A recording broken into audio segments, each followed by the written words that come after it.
আমি আমার শ্রদ্ধা ও সাধ্যমতো ঠাকুরকে কেন্দ্র করে কিছু কথা বলার চেষ্টা করছি। পুরোটাই ব্যক্তিগত প্রয়াস। এখানে ঠাকুরের কথা আমি নিজের থেকে কতটা বলতে পারবো তা তো আমার জানা নেই। সেই বিষয়ে আমার খুব একটা আমার বলার ধৃষ্টতা আমি দেখাতে পারি না যে পরম প্রেমময়কে নিয়ে তার কথা বলবো। আমরা আমাদের ব্যক্তিগত জীবন দিয়ে যেভাবে অনুভব করি তার মাধ্যম দিয়ে তাকে কিছু প্রকাশ আমরা করার চেষ্টা করি। সেই প্রয়াসেই আমি কিছু কথা বলার চেষ্টা করছি। আমরা আজকের এই দিনটার দিকে তাকিয়ে গতকালও ছিল, আজও আছে যে শুভ পঞ্চমী তিথিতে মা সরস্বতীর আরাধনা করা হয়। আমি দুটো বিষয়ে কথা বলছি। প্রথম হচ্ছে যে মা সরস্বতীর আরাধনা কেন করি আমরা, আর কেনই বা করতে হয়, এই করার প্রয়োজনটা কি, আমাদের কাছে শাস্ত্রগত পুঁথিগত কি আমাদের এই সঙ্গে বার্তা আছে, সেই বার্তা শ্রী শ্রী ঠাকুরের অভিধানের সঙ্গে কোথায় তার মিল, এবং শ্রী শ্রী ঠাকুর কি বলে গেছেন সেই বিষয়ে কিছু কথাবার্তা আমরা করব। দ্বিতীয় পর্যায়ে আমরা ব্যক্তিগত কিছু কথা বলবো। তো প্রথম পর্যায়ে হচ্ছে এই যে মা সরস্বতীর আরাধনা আজ দেশে বিদেশে হচ্ছে।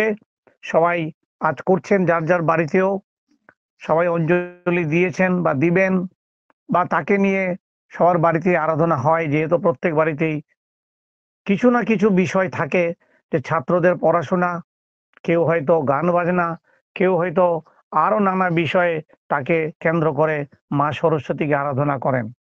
আমার আওয়াজ শোনা যাচ্ছে তো? খুব সুন্দর, খুব আগে সুন্দর শোনা যাচ্ছে। তাই আমি এই মা সরস্বতী, তিনি যে বিদ্যার দেবতা, মানে যে কোনো বিদ্যাই মা সরস্বতী, এটাই কিন্তু আমরা শাস্ত্রের অভিধানে পাচ্ছি। তো সকল বিদ্যার যে তিনি অধীশ্বর, তাই এই অধিষ্ঠাত্রী দেবী সরস্বতী। তখন সরস্বতী থেকেই কিন্তু সৃষ্টি হয়েছে সমস্ত বেদ।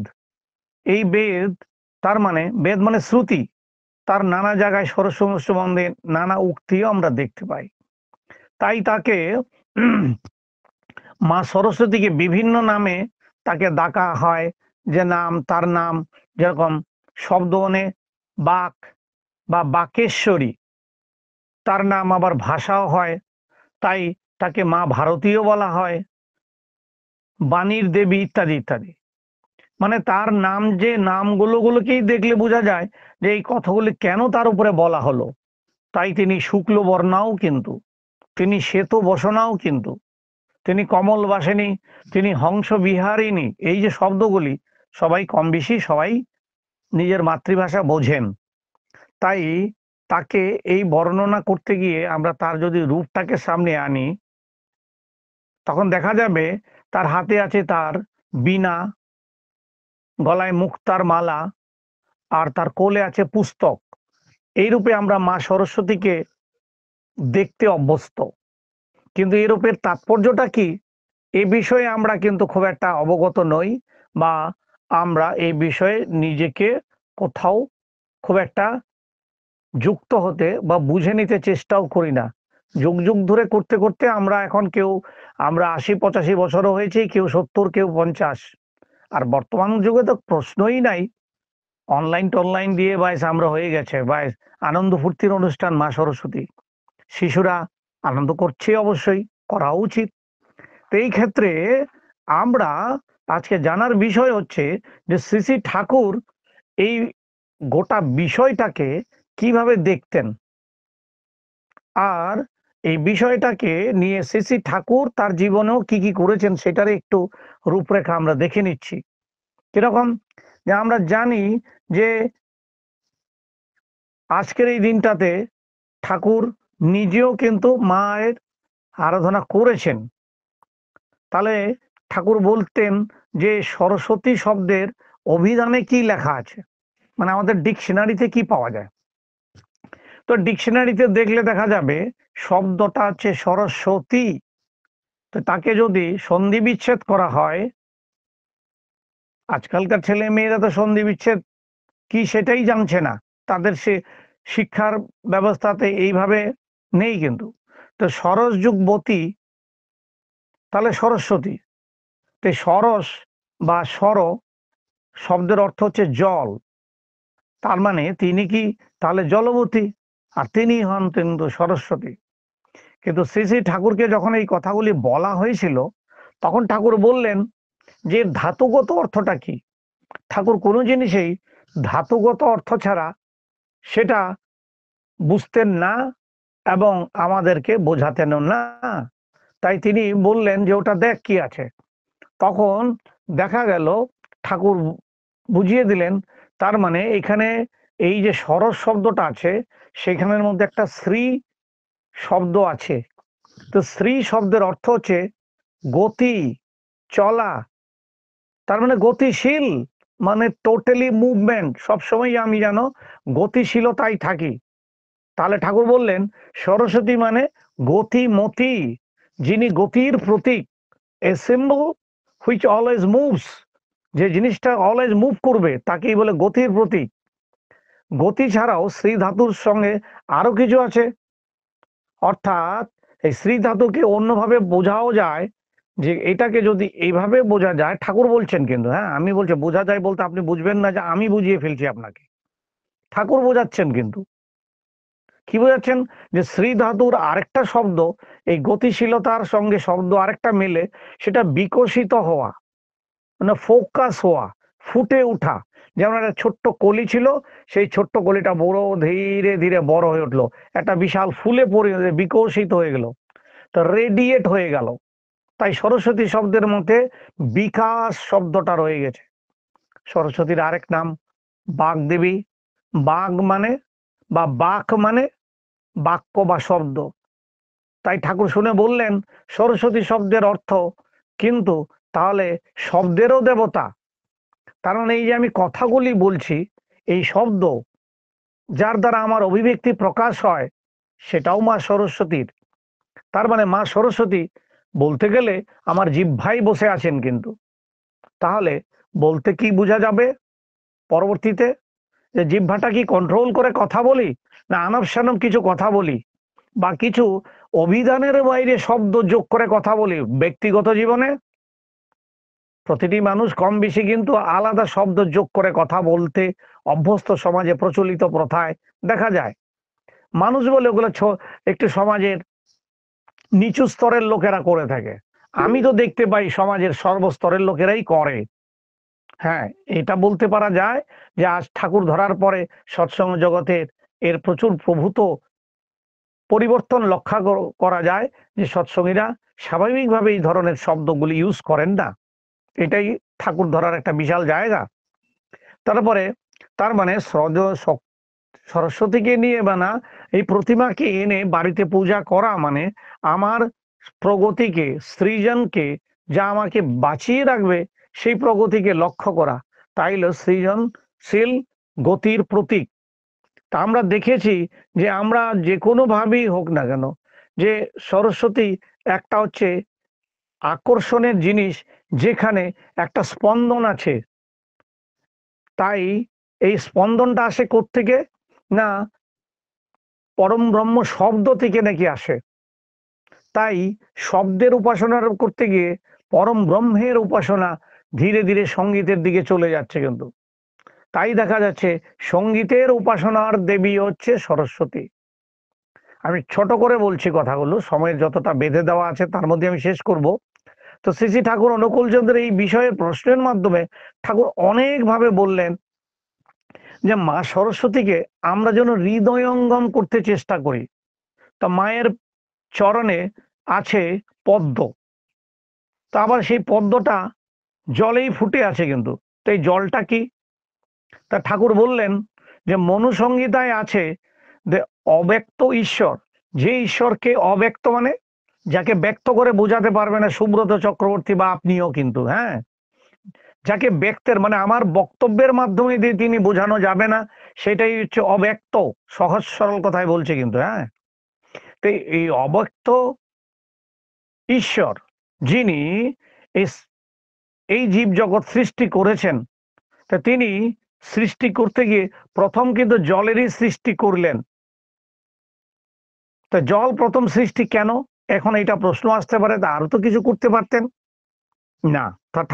আমরা পাই মনুসংগীতাতে এরকম ভাবে আছে যে কারণ জল না হলে কোনো প্রাণীই বাঁচে না, আর আমাদের শরীরটা জলেই ভরা। কিন্তু বুঝে নেন কিন্তু যে কোনো প্রাণী বাঁচতে হলে প্রথম দরকার জল, তাই জল দিয়েই পৃথিবীর সৃষ্টি। কিন্তু আবার তো এই মহাভূতের শরীরটা আমাদের, এই সতী পঞ্চভূত যে বলা হচ্ছে, সে ভূতের মধ্যে কি আছে না ক্ষিতি, অপ, এই অপ মানে জল, কিন্তু তেজ, মরুত, বোম, এগুলি সমস্ত কিছুর মাধ্যম দিয়ে আমাদের শরীর।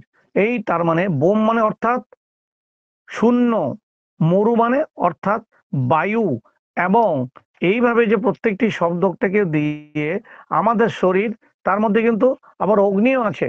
তো সবটাই কিন্তু বাষ্পীয় অবস্থা, ভ্যাকুয়াম মতো, এবং সেগুলি সব একসঙ্গে ঘনীভূত যখন হয়, এই জল, বায়ু, অগ্নি, ক্ষিতি, সব সব কিন্তু জল হয়ে যায়। আবার সেই জলের উপরেই কিন্তু পদ্ম। তো পদ্ম শব্দের অর্থ কিসের থেকে আসে না, ঠাকুর বললেন পদ ধাতু থেকে, অর্থাৎ সেই আবার ঘুরে ফিরে এলো গতি, স্থিতি, প্রাপ্তি। তো সৃষ্টির প্রথম ধাপই আছে গতি ও স্থিতি। তাহলে একে আশ্রয় করে চললে আমাদের বিকশিত বা বিবর্তিত, মানে বিবর্তিত, বিবর্ধন, এই যে বিবর্ধন, এইটাই হচ্ছে মূল জিনিস। কি না, এই জিনিসটা যখন মানুষ হেঁটে যায় তখন একটি পায়ে স্থিত হয়, আরেকটি পা বাড়ায়। আপনি আপনার উপরে ফেলেন, আপনি যখন হাঁটেন একটা পায়ে আপনি দাঁড়ান, আর একটা পা আপনি দেন, এইভাবে একটা স্থিতি গতি, স্থিতি গতি, এই হচ্ছে আমাদের হাঁটা। কিন্তু মিলিয়ে নেন কিন্তু।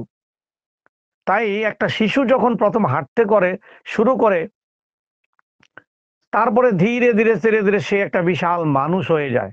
একটা ছোট্ট বটের চারা বিশাল বটে পরিণত হয়। তাই এইভাবে স্থিতি আর গতি, এই হচ্ছে জীবন। এই জীবন দিয়ে এখানে থেমে নেই, এগিয়েই চলা, এগিয়েই চলা।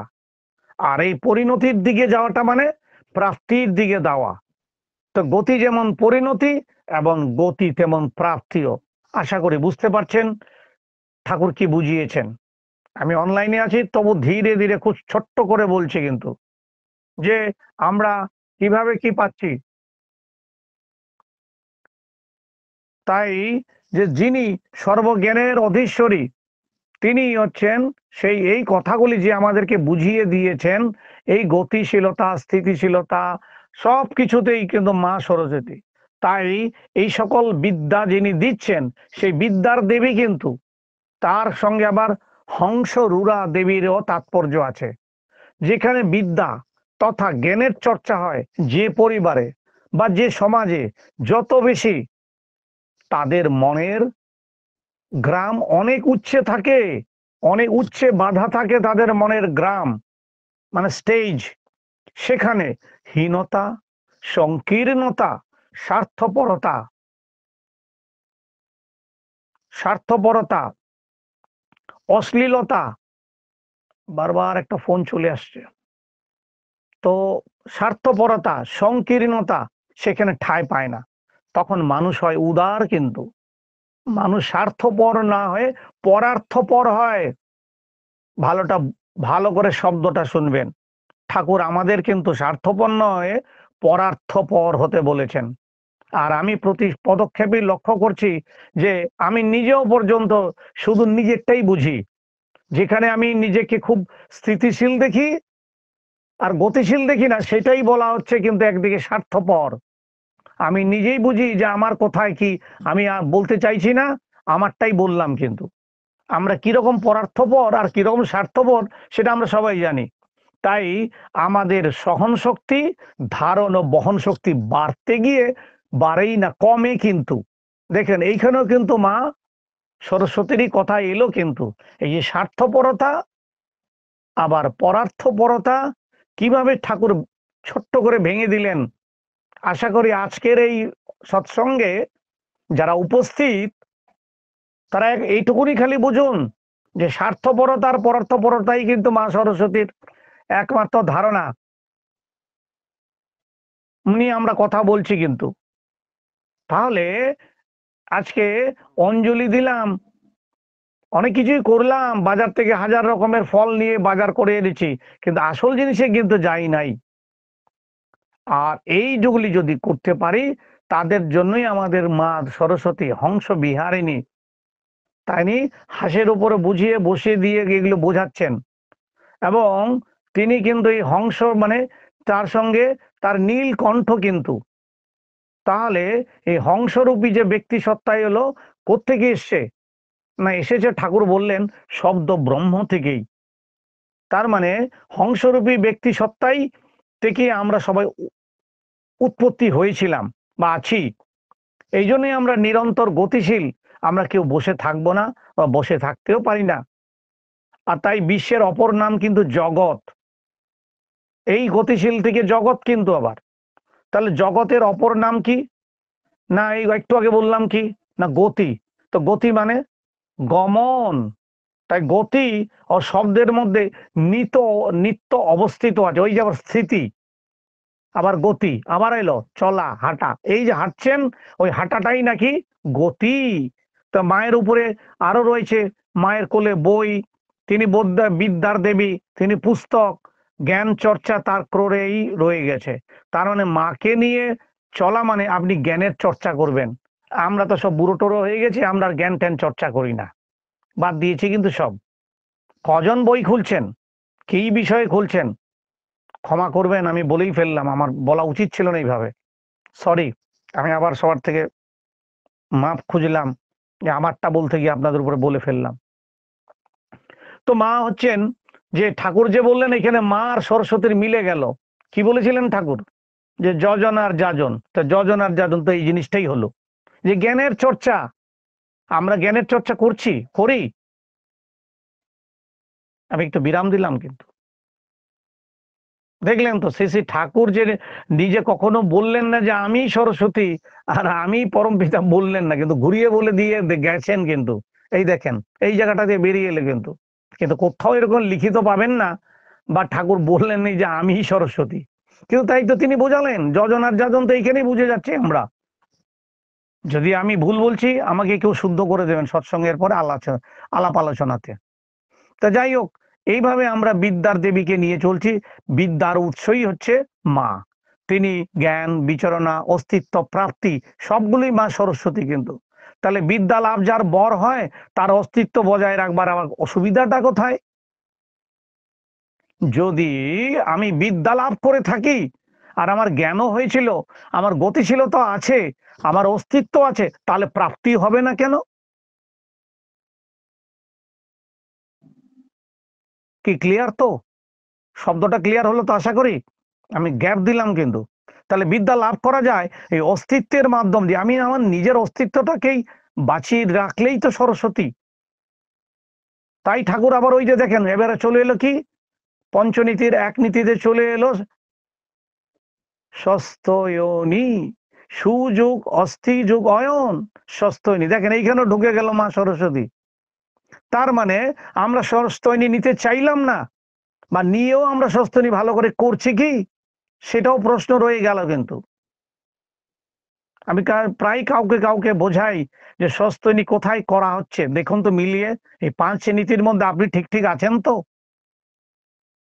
না শুধু সকালবেলা ওই রেখে দিলাম আর শুধু মাছ মাংস আর পেঁয়াজ কলি বাদ দিলাম, এই স্বস্থয়নী? এই যেখানে সরস্বতী ঢুকে আছে কিন্তু। তাই আমাদের বিচার শক্তি থাকে মন্দতা থেকে ভালোটাকে বিচার করে এইভাবে যে এগিয়ে চলে তার মূল প্রাপ্তি বা গন্তব্য বোধের দিকে, সেখানেও সরস্বতী। তাই গন্তব্য হলো ধারণ পালন সম্বেক সিদ্ধ ব্যক্তিত্ব লাভ। অপর কথায় এটাকে বোঝা যায় ঈশ্বর প্রাপ্তি, তার মানে ওই সরস্বতী। এই শব্দটার মধ্যে আছে মায়ের কোলে সযত্নে পালিত পোষিত ও বর্ধিত হওয়া। তো পুস্তকের সঙ্গে বইয়ের সঙ্গে তাৎপর্যটা কোথায়? তাহলে পুস্তক হলো কি পাঠ করা যাবে, তাহলে পাঠ করলে কি হবে না, পাঠ করলে ওই বাক্যগুলির শব্দ যোগটা সহযোগে গঠিত হবে আমার চরিত্র ব্যক্তিত্ব। আর এই ব্যক্তিত্ব চরিত্রের মাধ্যম দিয়ে কি আসবে না, শব্দ তথা জগতের সব শব্দের মধ্যে পরম শব্দ ব্রহ্মের সঙ্গে আমার মিলন। এইখানেই দেখা যাচ্ছে শ্রী ঠাকুর কত সহজ সরল ভাবে আমাদের দিয়ে রেখেছেন সকালবেলা থেকে রাত্রের ঘুম অবধি। সুতরাং আমরা এইভাবে বুঝতে কিছুতেই চাইছি না। আর এইখানেই রয়ে গেলেন, যাই শ্রী ঠাকুর নিজে মা সরস্বতীর কাছে অঞ্জলি দিতেন। কিন্তু তাই ঠাকুর বাড়িতে সরস্বতী পূজা মহা ধুমধামেও হয়ে থাকে। শুধু সরস্বতী কেন, আরো অনেক। কেন এই পূজা, মানে পূজা মানে সেই দেব বা দেবীকে আবাহন করে নিজের জীবনে পালন করা। সরস্বতীর হস্তে রয়েছে বীণা, বীণাতে উত্থিত হয় ধ্বনি, সেই ধ্বনিটা কি মানে নাদ। এই শব্দ আবার ব্রহ্ম, আবার সেই উপাসনার প্রতীক। তাই সরস্বতীর বীজ মন্ত্র কি ওইং, এই ওইং কি ওর থেকে এলো ঝংকার, এই উচ্চারণ করলে বীণা ধ্বনির মতো তার উচ্চারণ হতে থাকে। তো সাধন স্তরের একটা জায়গায় এই বীণা ধ্বনিরও সব একটা জায়গা আছে, কিন্তু সেই স্তরের নামটা কি সত্যলোক। আর সেখানে কি আছে না অস্তিত্বের বার্তা। কিসের অস্তিত্বের বার্তা, যে পৃথিবীটা যে সত্য, সেই অস্তিত্বের বার্তা প্রচারিত হয়। তার মানে শেষের দ্বারা প্রচারিত হয় অস্তিত্ব। অস্তিত্ব মানে অজ ধাতু, অজ ধাতু মানে বিদ্যমানতা। আমি যে দাঁড়িয়ে আছি, আমি যে কথা বলছি আপনাদের সঙ্গে, আপনারা যে আপনার কর্ণ দিয়ে শুনছেন, এটা আপনার অস্তিত্ব। তো অজ ধাতু অর্থাৎ অযুগ সৎ। তাই শ্রী ঠাকুর তার বিভিন্ন জায়গায় কথার মধ্যে বললেন যে স্তর সম্পর্কে বলতে গিয়ে তিনি বললেন ওইখানে ওই রকম শব্দই হয়। তাই উপলব্ধিবান সাধক সেই ধ্বনির অন্তরে কর্ণে শ্রবণ করেন। ওই দেখেন এখানে ঢুকলে আবার নাম, তো কি আছে না ওইং, ওং, রিং, ক্লিং, যে সমস্ত বীজ মন্ত্র আছে সেগুলি আছে শব্দের বা নাদের একটা স্তরের কম্পন। তো শব্দকে যদি নিজের শরীরের মধ্যে অধিগত করা যায়, তাহলে সৃষ্টি ধারার মূল মলকোষটাকে জানতে পারা যাবে। কিন্তু তাই এত সব কথা দিয়ে কি বললেন ঠাকুর, বললেন ওগুলি সব কিন্তু আমার চিত্তের ধারার মধ্যে ধরা পড়বে।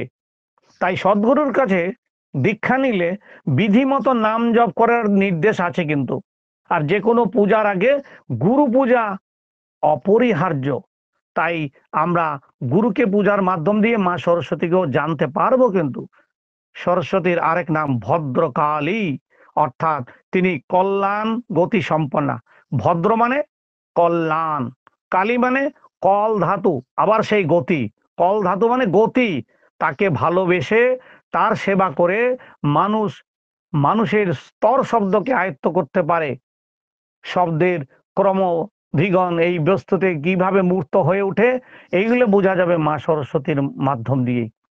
তাই সরস্বতীর মাঝে ৮টি গুণ দেখতে পাওয়া যায়। কি কি আছে ৮টি গুণ না, লক্ষ্মী, মেধা, ধরা, তুষ্টি, গৌরী, পুষ্টি, প্রভা, ধৃতি। তো সরস্বতীকে সঙ্গে যিনি একনিষ্ঠ সেবক বা সেবিকা হবেন, তার ভিতরে ওই শক্তিগুলি চলে আসবে। তাই সরস্বতী হচ্ছেন শুক্ল বর্ণ, শুভ্র বস্ত্রাবৃতা। এই সাদা রঙের তাৎপর্যটা কি না, সাদা রং হচ্ছে পবিত্রের প্রতীক। আবার সত্যগুণের মধ্যে একটা গুণ হচ্ছে রং সাদা।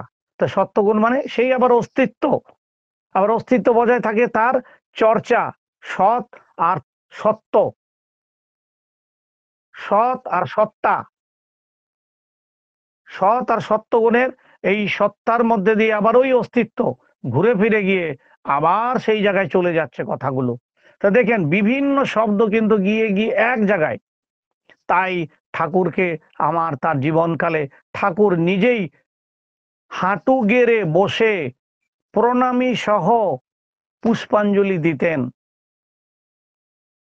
ঠাকুর যখন অসুস্থ হয়ে পড়েছিলেন শেষ বয়সে, তখন তিনি ওখানে না যেতে পারলেও তিনি তার ঘরে নিজে বসে শয্যাতে বসেই পুষ্পাঞ্জলি দেওয়ার ঠাকুরের প্রমাণ আছে। কিন্তু তিনি পুষ্পাঞ্জলি দিয়ে ভক্তি করে মা সরস্বতীকে প্রণাম না করা পর্যন্ত তিনি আহার গ্রহণ করতেন না।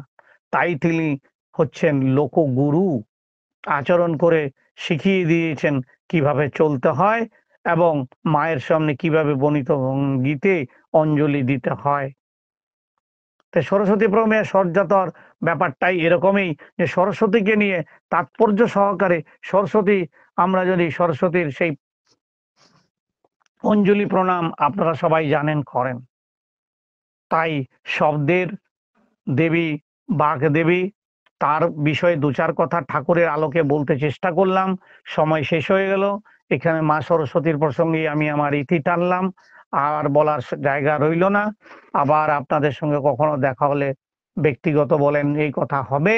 আমি আপনাদের সবার সর্বাঙ্গীন কুশল ও মঙ্গল কামনা করে আমি সঞ্চালকের কাছে আমার বক্তব্যের শেষ প্রান্তির জায়গাটা টেনে আপনাদের থেকে এইখানে অনুমতি চাইছি।